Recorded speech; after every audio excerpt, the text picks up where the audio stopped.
Anderson Matias, novamente na sua timeline. Depois de muito tempo, resolvi voltar a falar de previdência por aqui. Nossos amigos corretores que quiserem conhecer um pouquinho mais sobre previdência vão ter agora, às terças e quintas, aí a oportunidade de ouvir um pouquinho do que eu faço no dia a dia, como eu faço, por que eu faço. Espero poder ajudá-los.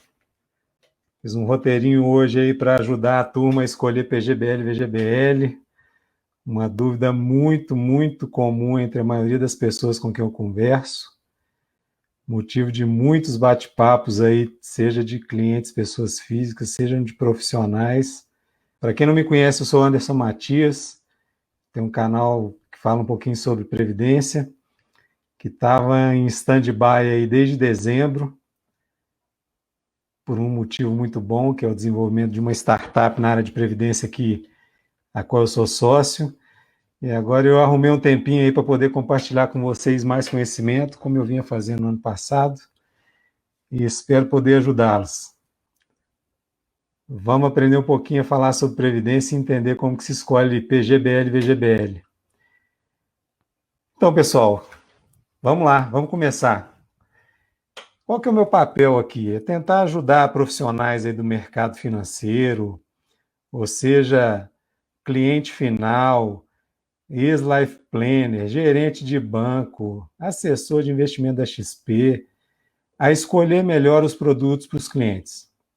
É uma percepção comum minha, que dou consultoria de previdência aí quase que diariamente para todos os tipos de público que vocês possam imaginar, e é muita dúvida em relação à escolha de produto. E aí eu resolvi voltar a falar disso, que é uma coisa que eu gosto muito, que é como escolher previdência, como escolher a tabela de imposto de renda, por que fazer previdência.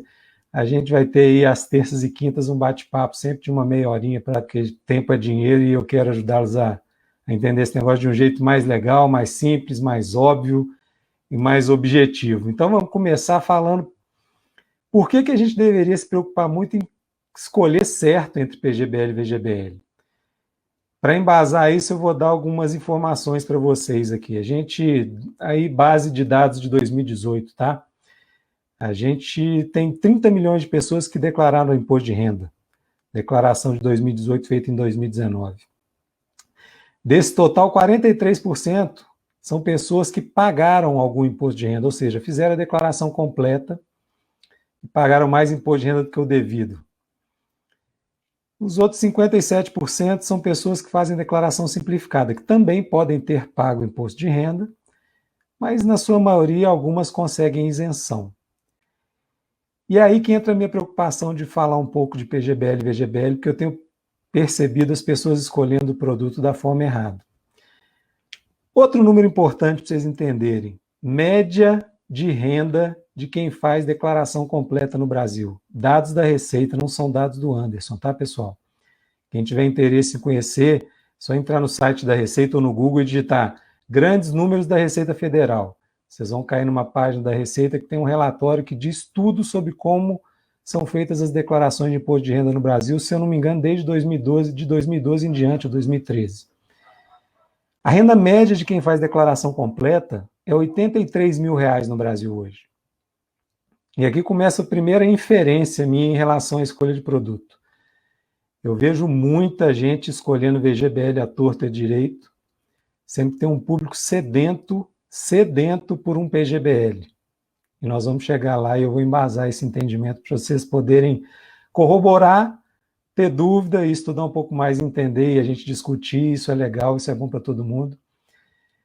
O restante que fez declaração simplificada, a média de renda é R$ 44 mil. Você vai dizer assim, quem ganha menos faz declaração simplificada. Isso não é uma verdade absoluta, tá? A declaração não tem relação com a renda, tem relação com as despesas dedutíveis, passíveis de serem declaradas pelas pessoas físicas que fazem declaração hoje no Brasil. Partindo desse pressuposto, o que a gente pode tentar aqui elucidar? A gente tem hoje, do mercado de previdência, tem um pouco mais de 13 milhões de planos de previdência contratados no Brasil hoje? Lógico, tem pessoas que têm mais de um plano, isso é comum, às vezes tem um P e um V, às vezes tem mais de um V, e isso conta na estatística. Mas a gente tem 91% dos planos em VGBL. E esse é um incômodo que eu tenho há muito tempo. Como é possível termos 91% dos planos de previdência vendidos no Brasil no VGBL, sendo que a própria Receita Federal diz que 43% das pessoas que fizeram declaração no ano de 2018 são pessoas que podem optar pelo PGBL, porque elas são pessoas que usaram despesas dedutíveis acima do limite para fazer a declaração simplificada. Então, esse é um incômodo muito grande que eu tenho, e é por isso que eu estou aqui compartilhando um pouco de conhecimento com vocês, para tentar ajudar quem se interessa por esse assunto a escolher do jeito certo, principalmente nós profissionais, corretores, assessores de investimento, gerente de banco, os ex-life planners que estão entrando nesse mundo aí agora, às vezes não tem muito conhecimento de previdência, mas vão acabar se deparando com clientes que demandam muito, muito, muito sobre previdência privada. E aí, o que eu fiz? Eu montei um esqueminha de forma de escolha, que é como eu escolho no meu dia a dia. Só que para mostrar o meu método de escolha, eu tenho que primeiro mostrar por que o método que a maioria das pessoas utiliza, e eu vou falar aqui do método, não tem certo nem errado nesse negócio, talvez quem use esse método, que eu chamo de método banco de varejo, porque é o que se utiliza amplamente nas agências bancárias, esse método leva muito ao erro. Por que leva ao erro? E por que faz as pessoas contratarem VGBL? Por uma questão simples. O método que eu chamo de banco de varejo, e que é um método que muitas pessoas também, não só gerentes de banco, utilizam, é um método que passa por 3 perguntas básicas. Qual é a sua declaração de imposto de renda? Quanto você quer guardar para a sua aposentadoria? Ou quanto você deseja ter de renda na sua aposentadoria? E quanto tempo você tem para investir esse dinheiro ou que idade que você quer escolher aposentar? Feitas essas 3 perguntas, as pessoas têm feito consultoria de previdência privada, no meu ponto de vista, de forma errada, direcionando a escolha errada para os clientes, porque ele fez as perguntas erradas. A primeira pergunta que não deve ser feita para nenhum cliente que entende que precisa de previdência ou que você quer convencer a contratar uma previdência é perguntar qual que é a declaração de imposto de renda que essa pessoa faz. Ela é literalmente irrelevante no método que eu vou tentar apresentar para vocês logo a seguir. Simplesmente porque a declaração de imposto de renda ela é resultado de escolhas e não ponto de partida para se fazer escolhas. As pessoas perguntam, qual que é a sua declaração simplificada? Automaticamente já direcionam para um produto que chama VGBL, porque em todo material de seguradora ou de banco que você pegar, lá diz que quem faz declaração simplificada deveria escolher o VGBL. Isso não é verdade. A verdade, o que funciona na prática é, já que eu quero fazer previdência privada, qual produto eu deveria escolher? PGBL ou VGBL? E qual declaração de imposto de renda eu deveria fazer? Simplificada ou completa? Pasmem, a decisão de escolher entre PGBL e VGBL determina qual a declaração que você vai fazer, e não o contrário. Eu posso hoje fazer uma declaração simplificada, escolher guardar 100, 200 reais num plano de previdência, e a hora que eu vou fazer a conta, eu perceber que eu poderia optar pela declaração completa. E vice-versa. Então, cuidado. Se eu posso dar uma dica, assim, cuidado. Excluam essa pergunta da consultoria que vocês estão acostumados a fazer. Eu sei que tem muita gente que está me ouvindo aí que já conhece o modelo, a gente já bate papo com muito corretor aí de mercado há muito tempo, mas para aqueles que ainda escolhem, perguntando qual que é a declaração de imposto de renda, quanto que você quer guardar, quanto você quer aposentar, eu preciso te dizer que você está, primeiro, prestando uma consultoria que é muito rasa. Literalmente, não é desmerecendo a consultoria de ninguém, mas ela é rasa mesmo. Ela deixa muitas lacunas na escolha. Segundo, você vai escolher errado. E aqui entra a comprovação matemática. Nada eu inventei da minha cabeça, é simplesmente fazer conta e te comprovar que o que você está fazendo pode ser melhorado. A partir daí eu criei um método, que é um método meu, que instintivamente eu usei durante muito tempo. Não percebia que as pessoas faziam diferente do que eu fazia. Mas quando eu saí do ambiente de seguradora e eu comecei a conversar com várias pessoas, eu percebi o seguinte: ou eu estou maluco, ou a turma pode aprender a escolher de um jeito mais assertivo, de um jeito mais inteligente, que inclusive gera a possibilidade de fazer mais negócios. Essa vai ficar para uma próxima live. Como que é esse método, gente? Ele parte da premissa que eu entendo um pouco sobre como funciona a declaração de imposto de renda. Para quem não sabe, a declaração de imposto de renda funciona assim. Se eu sou uma pessoa que tem renda tributável, é o primeiro pressuposto para eu fazer declaração de imposto de renda, tem que ter uma renda tributável. Se eu tenho uma renda tributável e eu não tenho despesas dedutíveis que ultrapassem 20% da minha renda tributável, eu opto, o próprio simulador da Receita Federal diz que eu deveria optar pela declaração simplificada. Então, vou dar um exemplo. Imagine uma pessoa que tem uma renda de 50 mil reais por ano. Se ela não tiver mais do que 20% da renda dela anual ou 10 mil reais em despesas dedutíveis, ela opta pela declaração simplificada. Por quê? Porque a declaração simplificada te dá dois benefícios. O primeiro é você poder dizer que você tem até 20% de despesas dedutíveis sem obrigação nenhuma de comprová-las. É um benefício que a Receita oferece para as pessoas. Ou o teto máximo de R$ 16.754,34. Isso quer dizer o seguinte, que uma pessoa que tem uma renda anual de R$ 83.771, se você fizer 20% disso, vai dar 16.754. A partir dessa renda de 83.771, as pessoas que conseguirem somar as despesas dedutíveis e elas ultrapassarem R$ 16.754, elas vão fazer a declaração completa automaticamente, porque elas têm mais despesa do que a declaração simplificada diz para ela que ela pode usar. Logo, ela vai pagar menos imposto. Anderson, mas quais são essas despesas? INSS, contribuição para o INSS é uma despesa dedutível. Filho, cada filho que você coloca na sua declaração como dependente é uma despesa dedutível. Educação com os filhos, seu filho está na escola particular, você pode abater até R$ 3.561 por ano como despesa dedutível com a educação, tanto para os seus filhos quanto para você, se você também estudar. Você tem pensão alimentícia, você tem declaração com as despesas médicas, eu vou chamar de declaração com despesas médicas, porque são inúmeras as despesas médicas que você pode julgar, não é só o plano de saúde. O que mais que você pode colocar? Um tal de PGBL, não sei se vocês conhecem, talvez a gente vá falar dele já já. E PGBL, imaginem, para eu escolher a declaração simplificada, eu preciso ter pelo menos 20% da minha renda tributável anual em despesas dedutíveis. O PGBL tem uma regra. Você pode guardar até 12% da sua renda anual tributável no PGBL e abater isso integralmente como despesa. Se o limite é 20 ou 16.754, se eu já tenho 12, se eu tiver a opção de guardar 12% da minha renda, faltam só mais 8. Possivelmente você já cobre isso com o INSS, porque é uma outra informação que às vezes as pessoas não conhecem.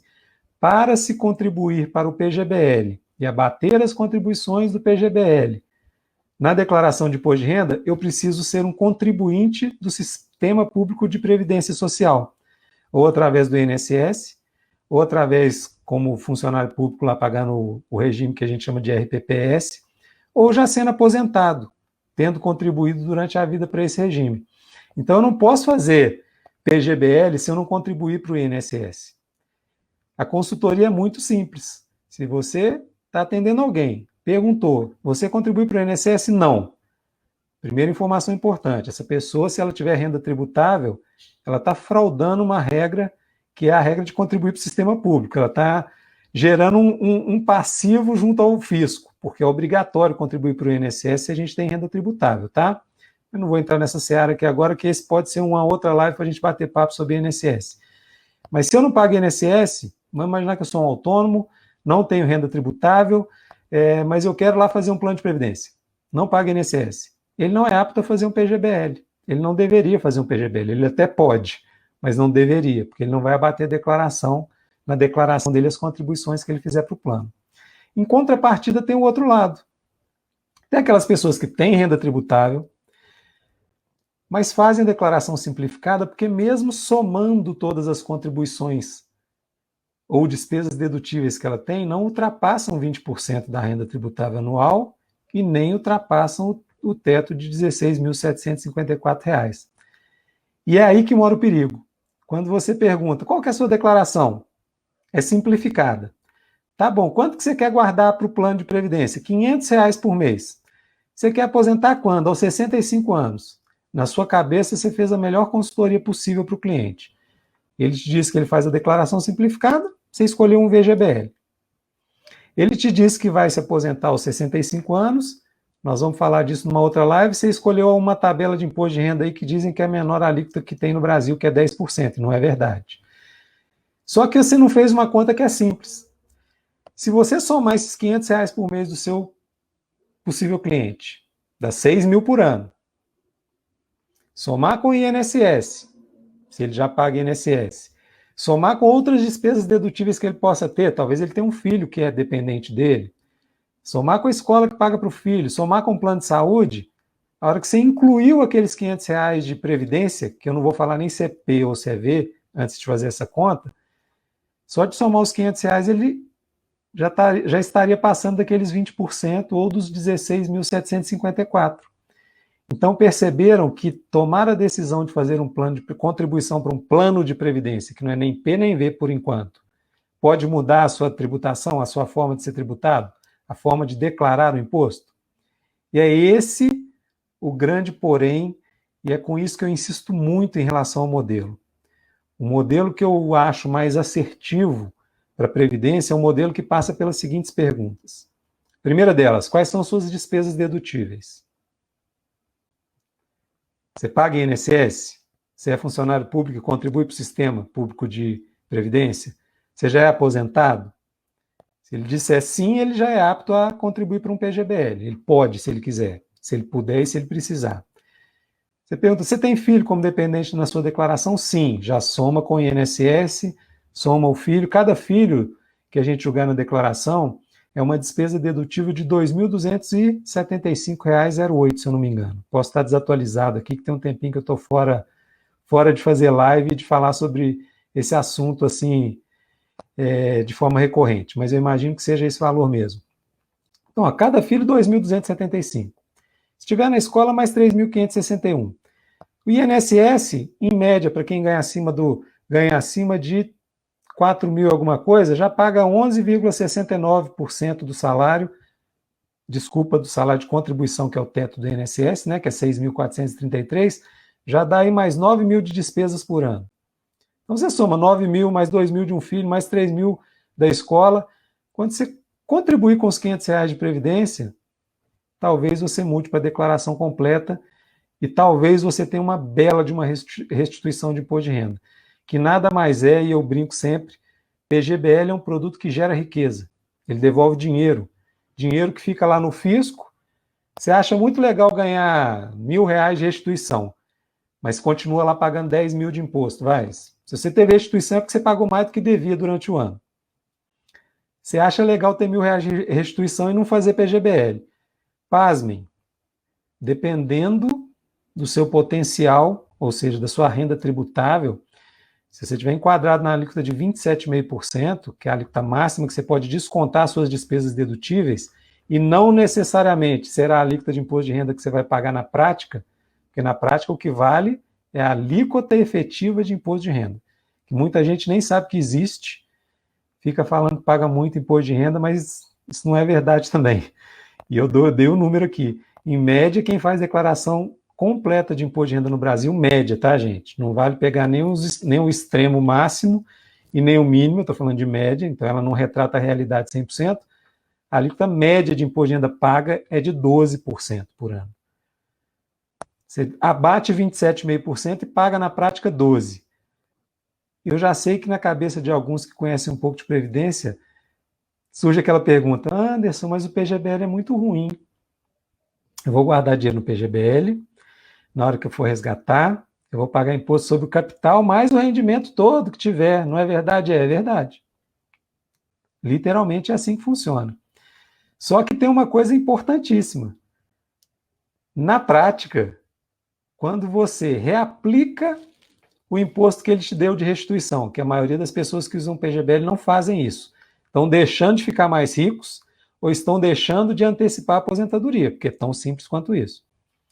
Ou melhorar sua qualidade de vida naquele ano que você teve a restituição, tá tudo certo, viajar mais, curtir mais a família, amar mais os filhos, deixar de fazer. Para médicos funciona muito bem, porque é um exemplo muito simples de se dar, né? É o exemplo do seguinte: imagine um médico que você devolva para ele, vou chutar de restituição de imposto de renda aqui, 30 mil no ano. 30 mil no ano, se você dividir pelo número de consultas dele, talvez você dê para ele 3, 2 dias, 4 dias de férias, dependendo do especialista, que tem gente que cobra consultas altíssimas, mas assim, você está dando para ele em um ano, que ele custa almoçar com a família, levar o filho na escola, conviver com os filhos, você está dando alguns dias de folga para ele. A restituição de imposto de renda dele, você pode dizer assim: olha, doutor, isso aqui representa quase uma semana de receita, o que eu te dei de restituição. Vai tirar férias nessa semana. A gente começa a ter argumentos para mostrar para as pessoas que plano de previdência é bom, que fazem sentido para elas, e não o sentido clássico, que é quero vender previdência porque as pessoas precisam de se aposentar. Não é isso. Para uma questão de que ninguém no Brasil paga 27,5% de imposto de renda e não paga mesmo, porque é impossível. Paga 27,499999999, uma dízima periódica de 9 para quem gosta de matemática, mas não vai pagar 27,5% nunca, por um motivo muito simples. Todas as pessoas que fazem a declaração de imposto de renda, que estão enquadradas na declaração na tributação progressiva, elas têm uma primeira faixa de imposto que é isenta, que é R$ 22.847. Então não interessa quanto você ganha por ano. Não interessa. Se você fizer a sua declaração de imposto de renda, você nunca vai pagar 27,5%. Eu já peguei clientes que pagam muito próximo disso, mas têm rendas altíssimas e pouquíssimas despesas dedutíveis. Está tudo certo. Quanto mais eu ganho, menos despesa eu tenho, mais imposto eu vou pagar. Mas a ideia é essa, esse bate-papo aí para a gente falar um pouquinho sobre previdência privada. Eu estava longe desse ambiente aqui tão gostoso de comunicar com as pessoas, principalmente com os amigos aí do mercado de seguros e previdência. Espero ter contribuído com o dia de hoje, mostrando para vocês para tomar cuidado com essa escolha de PGBL e VGBL, que isso é muito sério. E a dica de ouro é, pelo amor de Deus, não pergunta mais qual que é a declaração de imposto de renda das pessoas, não, que isso te leva ao erro. Dê um Google, vá lá no Google, aprenda um pouquinho sobre declaração de imposto de renda, que vai ser muito mais legal para a sua vida e para a vida das pessoas que você for auxiliar na escolha de produto. Você vai perceber que isso empodera muito a gente quando a gente entende o efeito que escolher um produto gera na vida das pessoas, e não o efeito notícia do jornal da Globo ou da Veja, que fala mais do mesmo, que replica informação sem testar, sem fazer conta. Muitíssimo obrigado. As 3 perguntas. Tem ali o Fernando Pavão perguntando. Quais são as 3 perguntas, Fernando? A primeira pergunta é que todo mundo faz. Qual que é a sua declaração de imposto de renda? A segunda é: com quanto você quer se aposentar ou quanto você quer guardar? Ok? Essa tudo bem, você tem que perguntar mesmo qual é a disponibilidade financeira do seu cliente, natural, ou com qual expectativa ele quer se aposentar. Até aí tudo bem. E a terceira é quando você quer se aposentar. Isso faz muita diferença, porque tem gente que pode usar plano de previdência para fazer investimentos de curto prazo. Nós vamos ter uma live só sobre esse assunto, que eu costumo brincar, ela é disruptiva, porque eu sei que a maioria das pessoas replicam uma informação que não é verdadeira, que previdência privada só serve para o médio e longo prazo. E isso é uma mentira, isso não é verdade. Tá? Previdência privada, se utilizado da Forma correta. Para a pessoa correta, você pode fazer investimento de curto prazo e que a gente vai comprovar com fatos e dados que ela pode, inclusive, ser isenta de pagar imposto sobre esse investimento. Então, eu acho que esse é o modelo. E deixa eu replicar, o Fernando está perguntando aí, essas são as que a gente não deve fazer. Quais a gente deve fazer? Primeira delas, se a pessoa contribui ou não para o INSS. Ok? Se contribuir para o INSS, é o primeiro degrau para saber que ela pode fazer PGBL. Se ela não contribui para o INSS, já está feita a escolha, gente. Eu vou escolher um VGBL. Porque quem não contribui para o sistema público de previdência não pode contribuir para o PGBL, porque ele não vai poder abater na declaração como despesa. Simples assim, tá? Não contribui para o sistema, VGBL, não tem escolha. A escolha está feita, não precisa perguntar mais nada. Se contribui para o sistema, PGBL já está ali rondando e ele pode ser uma boa escolha. Segunda pergunta que você deve fazer: quais são as suas despesas dedutíveis? Sem essa pergunta, é impossível você escolher previdência para qualquer pessoa. A não ser que você queira fazer uma escolha, que eu costumo voltar, eu vou falar de novo aqui, que para mim é uma escolha do tipo, vamos fazer como todo mundo faz. E é simples. Quem é corretor e tem cliente em previdência, voltem todos que têm VGBL e usam um pouquinho do que eu estou falando aqui, que vocês vão perceber que vocês vão encontrar vários que têm VGBL que poderiam estar contribuindo para o PGBL, tá? E a última pergunta, que eu vou deixar com as interrogações, que é assim: quando você quer se aposentar ou por quanto tempo você quer investir esse recurso? Essa pergunta é importantíssima para uma coisa só, para a gente definir uma parte de qual vai ser a tributação mais indicada para esse investimento. E pasmem, não é porque eu vou ficar mais do que 10 anos guardando dinheiro em previdência que eu devo escolher a tabela regressiva. Esse é um dos maiores mitos na escolha de opção de tributação de previdência que existe no Brasil, e muita gente faz errado, tá? Quais são as despesas dedutíveis, Fernando? INSS, filhos ou dependentes, qualquer dependente que você colocar na sua declaração, que seja seu dependente financeiro, ele é uma despesa dedutível. Despesa com educação, limitada a 3.561 por pessoa. Então, você tem lá 2 dependentes, os 2 estão na escola particular, por exemplo, e você gasta mais do que 3.561 por ano com eles, você pode lançar lá 3.561 para cada um. Dependentes, né, eu já falei, educação, despesas médicas, que aí eu vou incluir todas as despesas médicas passíveis de serem incluídas na declaração. Aí eu sugiro dar um Google, entrar na Receita Federal e ler as despesas médicas que podem entrar, não são todas, tá? Que mais? PGBL, pasme, PGBL pode entrar na declaração como despesa, e para mim é uma das despesas dedutíveis mais inteligentes que existem. Livro caixa, que eu não tinha citado na primeira leva que eu falei aqui, que é importantíssimo. Quem tem cliente médico deveria entender o poder de um livro caixa na vida de um médico. Eu vou ilustrar rapidamente aqui. Eu já peguei médico, declaração de imposto de renda de médico, que sabe utilizar e utiliza o livro caixa, que tinha renda acima de 700 mil e era isento de pagar imposto de renda. Só para vocês entenderem essa lógica. Que outra despesa dedutível que a gente tem aí que eu possa ter esquecido? Alimentando também entra lá na declaração. Planos fechados de previdência também entram. Então, assim, o jeito mais simples de saber quais são elas: entrem no simulador da Receita Federal, que é gratuito e é uma ferramenta obrigatória para fazer consultoria de previdência, porque é a Receita te dizendo o que vai acontecer com o dinheiro do cliente quando ele resgatar.